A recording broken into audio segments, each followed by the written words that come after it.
Cae la tarde y en un rincón de la ciudad, en un pequeño jardín, alguien cuenta una historia, reflexiona en voz baja o conversa, paseándose bajo los árboles. Es hora de volver a casa, bajar la velocidad y darle tiempo al tiempo. Christian Warnken nos abre la verja de su jardín para que respiremos aire puro y oxigenemos el espíritu. En Pauta, aquí comienza Desde el Jardín, una presentación de Fundación Irarrázaval, desde 1920, al servicio de la educación, humanismo y técnica, y Grupo Viva, promoviendo la sostenibilidad en la empresa y los barrios. Lo esencial de toda exploración será volver al propio jardín y ver las cosas por primera vez. Y cuando me pongo a hacer lo que dice el poeta T.S. Eliot en esa magnífica cita, me pongo a mirar mi propio jardín, me doy cuenta que ha desaparecido un copihue muy hermoso que tenía yo en este jardín, un Lapageria roseae, y le puse casi una cruz al lado. Descansa en paz, querido copihue. Ese copihue desapareció, resistió muchos veranos, pero ya no resistió, es decir, probablemente sufrió un estrés muy fuerte y ya no tengo un copihue en mi jardín. Debo escribirle un requiem a este copihue muerto.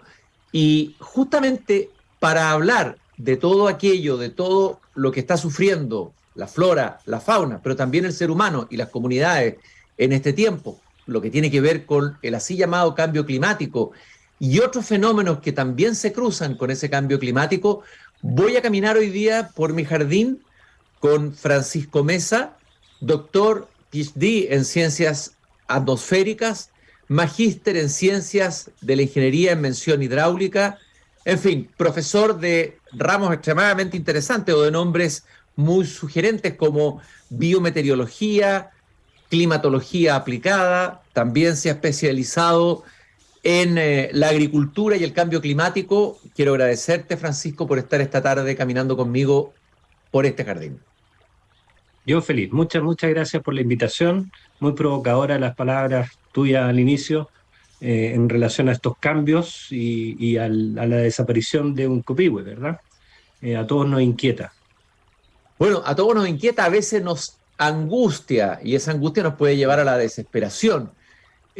A veces uno en la mesa, cuando conversa estos temas con tus propios hijos, las nuevas generaciones, yo a veces me cuido de no ser demasiado apocalíptico, pero luego cuando uno empieza a revisar lo que transmiten los medios de comunicación, podría caer en una visión apocalíptica. Y quisiera saber, y te pregunto a ti, que obviamente que estás inmerso dentro de estos temas y de estas investigaciones, ¿en qué estado anímico estás frente al cambio climático?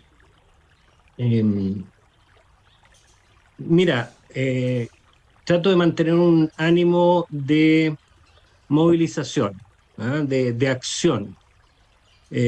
Uno conoce los datos, uno conoce lo que está ocurriendo, efectivamente los futuros posibles, un subconjunto de ellos son muy angustiantes, y yo creo que la juventud percibe bastante eso, tiene una sensación de agobio en relación a estos cambios de clima, pero mi esfuerzo es tratar de encontrar cuáles son los mecanismos que podríamos poner en curso para ir ralentizando esto, para irlo deteniendo de alguna manera, reconociendo que somos pequeños como humanidad y que el clima y el sistema planetario opera con fuerzas que son mayores, pero también distinguiendo que hay muchas de ellas que son responsabilidad humana. Entonces ahí están los puntos en los cuales tenemos que poner el mayor acento, ¿eh?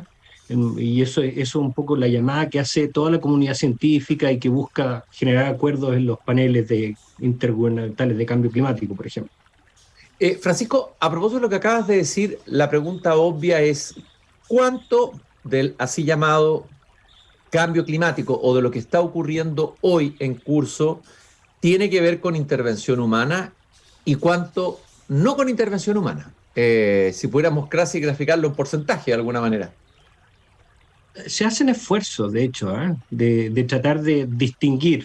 Hay una técnica que se llama de atribución y tratar de, con algunas modelaciones matemáticas, escenarios, supuestos, asignarle peso relativo, ¿no? Y permíteme que me explaye en una cosita tratar de explicar esto de la mejor manera posible. Por supuesto. Una cosa es entender que nuestro clima es siempre variable. Y es una experiencia cotidiana que tenemos, ¿verdad? Los veranos no son iguales y dentro de ellos a lo mejor hay décadas que son más lluviosas, décadas que son un poquito más secas, y eso es lo que entendemos como una variabilidad natural. Y podríamos buscar formas de tratar de entenderla con distintas escalas de tiempo, asignárselo, por ejemplo, a este fenómeno del Niño que estamos anunciando para estas temporadas, etc. Y lo segundo es que también dentro de esa variación, ¿ah? Este oleaje que tú tienes en el clima, hay un ascenso de la marea que es direccionado, que va de alguna manera a ponernos en una posición más compleja y sobre la cual en el tiempo presente, los últimos 50, 70 años, tú puedes identificar el efecto de la acción del hombre, fundamentalmente por la combustión de combustibles fósiles y la deforestación. Pero más preocupante de lo que ocurre en términos de esta ventana de tiempo actual es lo que puede pasar en los próximos 50 o 70 años, en los cuales ya la acción humana es mucho más fuerte. O sea, si tú quisieras, y no estoy usando el número con precisión, pero para darte una idea, si tú pensaras que de la variación natural y de todos estos fenómenos que observamos hoy día, el 30% es de origen humano y el 70% es de origen natural, a lo mejor hacia el futuro se invierte la proporción. Y es una de las cosas que más debe llevarnos a trabajar, por tratar de frenarlo, como te decía al principio. Ya, tenemos que trabajar, llegar a frenarlo. Tú hablaste de acción al comienzo, pero a ver, desde el acuerdo del clima en París en el año 2019, ¿cuánto hemos avanzado? ¿Hemos avanzado? ¿Hemos retrocedido? ¿Nos hemos estancado? La verdad, la firme, la verdad de la milanesa, ¿qué ha pasado? Avanzamos, pero no con la suficiente fuerza que debiéramos. El Acuerdo de París efectivamente es un hito. Llevábamos bastantes COPs, que son estas conferencias de las partes que se reúnen anualmente, y una mezcla político-técnica, si tú quieres, con resultados bastante discretos, ¿no? y con reveses a veces, ¿no? Cambios en la conducción política de un país, no necesitamos nombrarlo, pero obviamente te cambian el énfasis que pueden tener en estos temas. Y el Acuerdo de París es importante porque hace un pequeño giro e invita a que los países hagan contribuciones, ¿verdad? Antes de obligarles a hacer una cosa, decir, mira, mírese honestamente y diga cuál es su aporte a la reducción de este fenómeno. Y en ese sentido me pareció que era una cosa valiosa porque salía de la tendencia normal. Llevó, por ejemplo, a países como el nuestro a que tuviera un compromiso. Es decir, mira, el 2050 Chile quiere ser carbono neutral. Significa que todo lo que emita, por un lado, va a tratar de compensarlo con un proceso de captura y quedar en un balance cero hacia 2050. Eso es positivo, tú tienes señales en esa dirección, en otros países. El problema es que cuando estamos haciendo ahora el recuento de todos estos aportes, todavía no es suficiente. El Acuerdo de París también hace una segunda cosa muy interesante, o dentro del proceso del Acuerdo de París, tú empiezas a mirar con más honestidad estas trayectorias de cambio climático y dices, ¿sabes qué? Mantener el clima tal y como está va a ser sumamente difícil, y hay un escenario que empieza a ser más posible y ojalá deseable hasta cierto punto, que es un incremento relativo de 1,5 grados de la temperatura planetaria. Y se generan documentos como para demostrar cuáles son los efectos y compararlos con escenarios peores, ¿verdad? Y eso fue muy informativo, creo yo, para todo tipo de tomadores de decisión.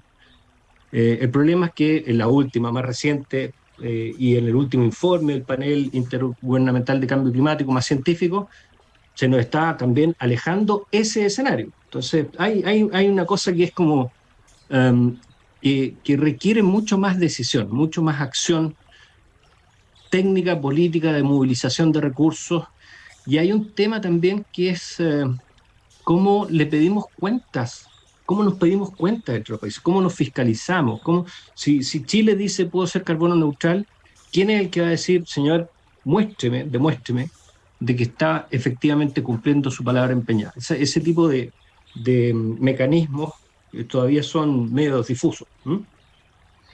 Y uno podría decir, a ver, porque hay países, si hay países pequeños que pueden cumplir los acuerdos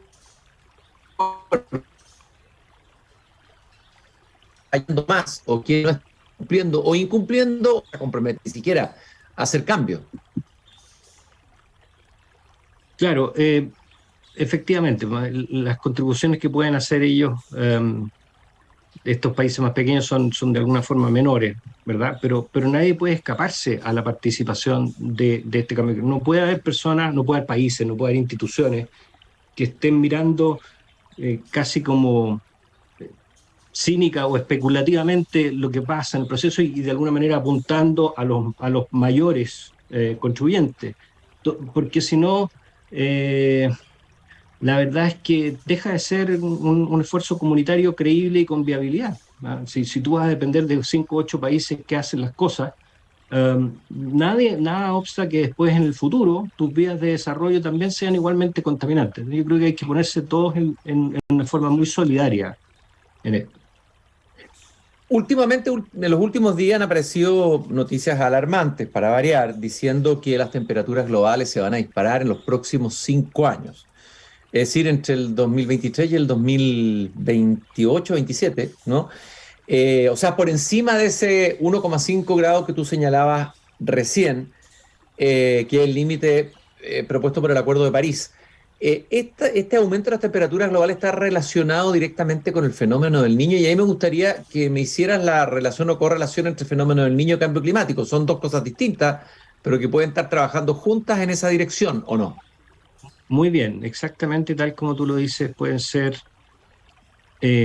potenciados uno por el otro.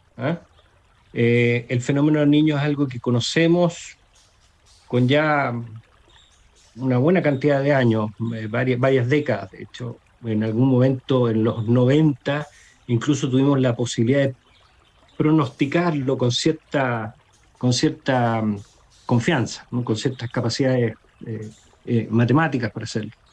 Y también hemos descubierto que es un gran calentamiento del Océano Pacífico, tiene implicancias en el clima en distintos lugares, tiene una huella especial en nuestro clima en Chile, pero siendo el Pacífico la cuenca más grande, la masa de agua más grande de todo el planeta, el que se observe este calentamiento regional, obviamente que es como en esta analogía que estábamos usando anteriormente de la marea y el oleaje, este es como un pic de olas que están de alguna manera potenciando los efectos del cambio climático. Probablemente tenga efectos en la temperatura. No estoy tan seguro que tenga una huella hasta 5 años, pero al menos este año y el próximo podríamos tener temperaturas que se empinen más allá de la tendencia que llevamos. Lo que está ocurriendo, Cristian, también es importante señalarlo. Cada año batimos los récords, porque si tú vas en el fondo calentando todo el planeta, obviamente que es más lógico suponer que el próximo año y el subsiguiente y así sucesivamente tenga más chance de tener una temperatura que se escape y que rompa el registro de la marca más alta en ciertas localidades. Fíjate que las noticias que llegan, el día lunes, yo siempre converso acá con David Merameix, que yo lo llamo el cinéfilo y el cinépata, que nos acompaña y nos cuenta y habla de la película, un gran hombre sabiondo de cine, de toda la historia del cine. Y él está muy vinculado a Italia, su mujer es italiana, y contaba que le llegaban noticias casi apocalípticas de Sicilia, lugar donde llueve poco, y que había habido un verdadero diluvio en Emilia-Romagna, en el norte también. 10.000 personas tuvieron que abandonar sus distintas localidades, hubo inundaciones gigantescas, o sea, el territorio no resistió a esta lluvia. Eso que está ocurriendo en el hemisferio norte, ¿cómo se va a manifestar en el hemisferio sur? Entiendo que en el sur debiera llover más y que Asia en cambio no. ¿Cómo se distribuye esta correlación, esta alianza poco virtuosa entre el Niño y el cambio climático, o se va a manifestar en los próximos meses y años? No es tan claro que uno pueda decir lo que ocurre en un hemisferio se replica en el otro, en la estación siguiente, o al revés, es todo lo opuesto. Eh, los regímenes climáticos de cada uno de los países y de los territorios están gobernados no solamente por esta posición relativa en el globo, sino también otros factores, corrientes, eh, nivel de continentalidad, cuerpos de agua, un montón de cosas. Circulación general de la atmósfera, así que yo no podría decir, mira, porque ocurrió en Sicilia, a lo mejor yo podría establecer una franja en el hemisferio sur donde ocurriese exactamente lo mismo. ¿Qué es lo que sí podemos aprender, más allá de ese hecho puntual, de lluvias muy torrenciales, o, por ejemplo, sequías súper importantes en Alemania, en que normalmente tienen un régimen de precipitaciones que son bastante copiosas y que tienen, es como casi siempre verde en algunas regiones? Lo que podemos aprender es que nuestros eventos que llamábamos raros, infrecuentes, técnicamente se le llaman eventos extremos, empiezan a ser sospechosamente más frecuentes. ¿Ah? Para nosotros, la manifestación de este cambio climático y este empujoncito que le puede dar el fenómeno al niño si es que tiene mayores temperaturas, a lo mejor tú lo vas a ver de nuevo, con esta intensificación de incendios forestales que uno puede decir en parte son causados humanamente, pero cuando el clima ayuda se propagan con mayor facilidad. O puedes tener curiosidades, ¿verdad? Una situación de muy bajas precipitaciones como hemos tenido los últimos 10 años en Chile Central, y de repente una lluvia que puede ser de 40, 50, 70 milímetros, muy puntual, que genera aluviones y que de alguna manera requiere que la comunidad, la infraestructura, el gobierno estén preparados para este tipo de eventos menos frecuentes. Te voy a hacer una pregunta que te va a parecer a lo mejor un poco rara y nada que ver, me la puedes incluso vetar. Hoy día uno de los temas hay dos temas que están potentemente en las conversaciones de todos, temas de actualidad globales, no locales. Cambio climático e inteligencia artificial. Te quiero hacer la siguiente pregunta. ¿Tú crees que la inteligencia artificial podría ser una herramienta, o ya la es, importante para enfrentar el problema del cambio climático, y dónde y en qué específicamente podría venir esa contribución, o no? Yo creo que la inteligencia artificial es una herramienta, es una capacidad de procesamiento de datos superior, es una estructura de asociación y de algoritmos que busca patrones, que nuestra cabeza a lo mejor no le es tan fácil distinguirlo. Entonces, yo veo que la inteligencia artificial, por ejemplo, nos puede ayudar hasta cierto punto en pronósticos y generar sistemas de alerta temprana. Hasta cierto punto ya la usamos. Todos estos sitios web que tienen pronósticos en todo el mundo son en parte este gran procesamiento de datos y que no es porque tengan un observador meteorológico ahí en Santo Domingo, en Chile Central o en Futaleufú, sino que han tomado datos, han reconocido patrones, ¿verdad? Y dicen, mira, si se reproducen estos datos, lo más probable es que esperemos este tipo de cosas. Yo creo que es un ámbito en que puede ocurrir. También, y es una cosa que yo trabajo un poquito, trabajo mucho en la traducción de los impactos del clima sobre ciertos sistemas. Y uno de los que me interesa mucho es la agricultura, los sistemas forestales, etc. Y la inteligencia artificial se está empezando a usar también para esos efectos, para tratar de decir cuáles van a ser las repercusiones de los cambios de clima y de alguna manera ir testeando en el laboratorio computacional o en el laboratorio virtual cuáles podrían ser las mejores estrategias para irse adaptando. Así que, más allá, también uno puede pensar inteligencia artificial en el diseño de materiales y en temas de sustentabilidad en general, ¿verdad? ¿No es cierto? ¿Cómo hacemos procesos de combustión más eficientes, sistemas de generación más eficientes? Como te digo, hay una potencialidad enorme, ¿ah? Yo no le tendría tanto susto. Lo que sí hay que entender es que tiene también sus limitaciones. La inteligencia artificial se sofistica, nos sorprende, pero también decepciona en algunos momentos porque es un sistema de entrenamiento en relación a datos y en la medida que esos datos no han sido observados, está como no preparada para cosas inesperadas también. Francisco, hablaste de la agricultura y entiendo que eso es un área de tu especialidad, ¿cómo la agricultura puede adaptarse a estos cambios climáticos en un sentido amplio? A ver, algunos elementos interesantes, me imagino que es un tema que tiene varias dimensiones, pero ¿qué hemos aprendido de qué hacer con la agricultura en los próximos tiempos, en los próximos decenios, particularmente en Chile, en relación al cambio climático? Bueno, estudiamos estrategias de adaptación, que cómo tratar de hacerle el quite a los efectos negativos, eventualmente capitalizar alguna oportunidad, si es que emerge, digamos. Eh, y hay muchas estrategias que uno empieza a testear, ¿m? Estrategias que tienen que ver a nivel de uso del territorio y decir, bueno, lo que solía ser apto para la especie A empieza a ser más bien para la especie B. Si tú detectas eso, a lo mejor lo puedes propiciar, lo puedes transferir tecnológicamente para que las personas tomen sus decisiones y sustituyan el cultivo B por A, por ejemplo. Y uno puede generar todo tipo de mapas donde están las nuevas aptitudes vitivinícolas, por ejemplo, en relación al cambio climático. Y eso es una manera de adaptarse. Otro que también es muy importante es consciente de cuáles van a ser las nuevas condiciones ambientales, desarrollar las variedades que tengan mejor sintonía. ¿Ah? La tolerancia a la sequía como un rasgo, ojalá más permanente dentro de las especies que se cultivan, o el menor uso de nutrientes, el menor uso de agua para que sea de alguna manera más resistente a los cambios ambientales. Hay cosas más técnicas que uno propone, ¿verdad? La incorporación del riego, la incorporación de sistemas de enfriamiento. Hay toda una ingeniería que es bastante entretenida, si tú quieres, y fascinante, que se puede ir diseñando para hacerle frente a este tema del cambio climático en la agricultura. El objetivo fundamental es doble. Es por un lado un tema de seguridad alimentaria y seguridad nutricional, ni siquiera solamente de calorías y proteínas, sino que también de vitaminas y todos los productos que vienen de sistemas más complejos. Y por otro lado, es también tener un ojo en las personas que dependen de la agricultura como medio de subsistencia, en un rango muy amplio que puede ser muy empresarial a muy familiar, lo que conocemos como una pequeña agricultura familiar campesina.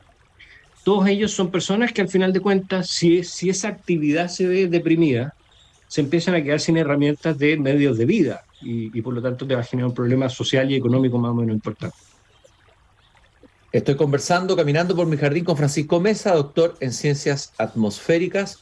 Hablaste de la agricultura y también dijiste que has estudiado o te has interesado en los sistemas forestales, en los bosques. A ver, ¿cómo resiste nuestra selva fría el cambio climático en curso? ¿Qué resiste más dentro de la selva fría que lo que estamos observando y estudiando más científicamente?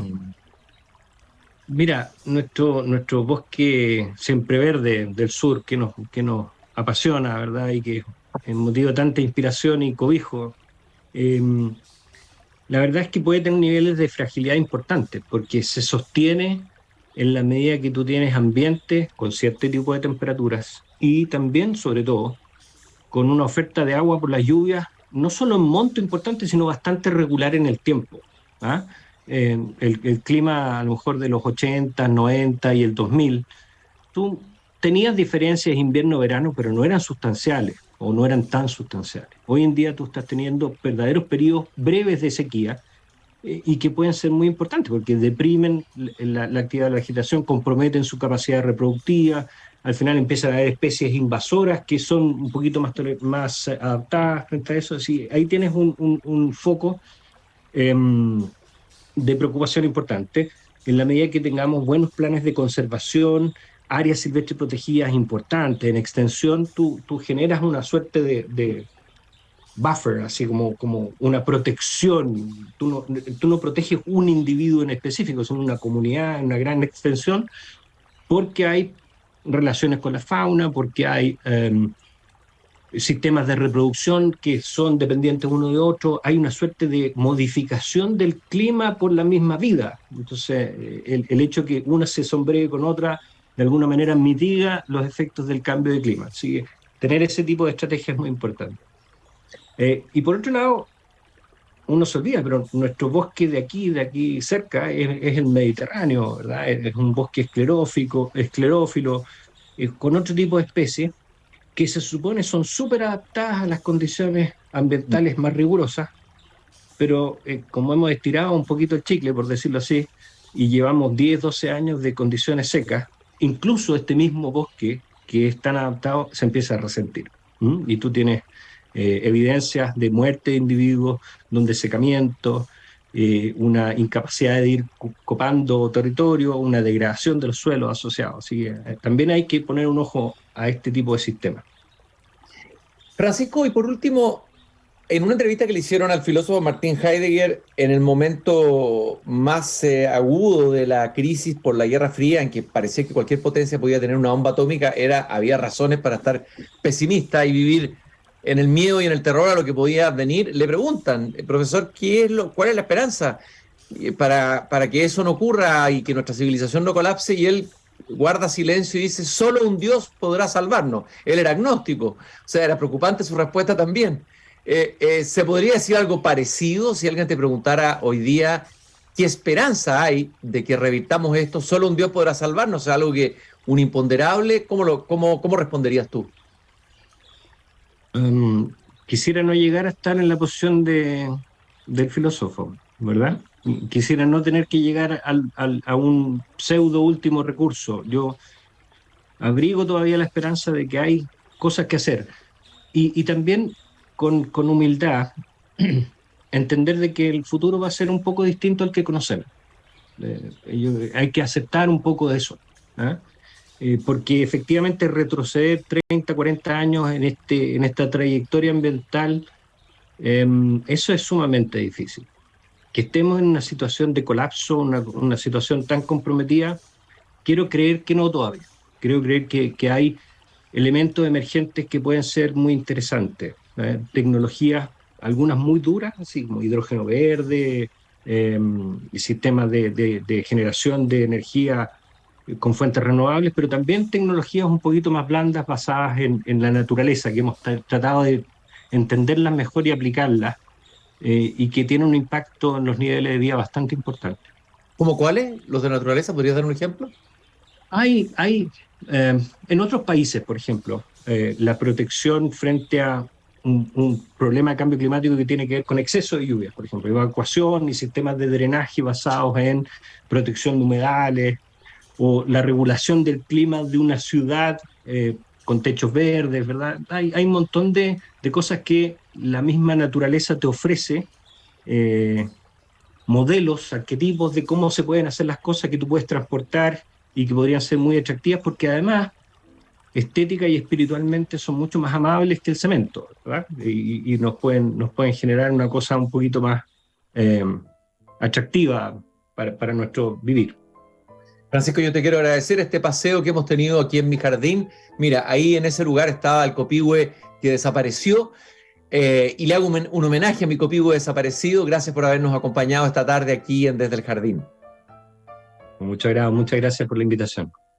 Y a todos ustedes les recuerdo que nos acompaña el Grupo Viva, comprometido con la sostenibilidad en los barrios y la cultura al interior de la empresa, con Fundación Irarrázaval también. Conversamos con los profesores de Chile todos los lunes aquí en Desde el Jardín. Nos encontramos nuevamente mañana cuando vuelva a abrir la verja de madera de mi jardín puntualmente a las 8 de la tarde. Síganos por pauta.cl y también por Spotify.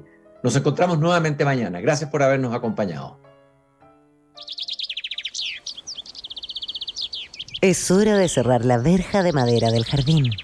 Pero Christian Warnken la volverá a abrir todos los días de lunes a viernes a las 20 horas en Radio Pauta, cuando comience de nuevo Desde el Jardín. Una presentación de Fundación Irarrázaval, desde 1920, al servicio de la educación, humanismo y técnica. Y Grupo Viva, promoviendo la sostenibilidad en la empresa y los barrios.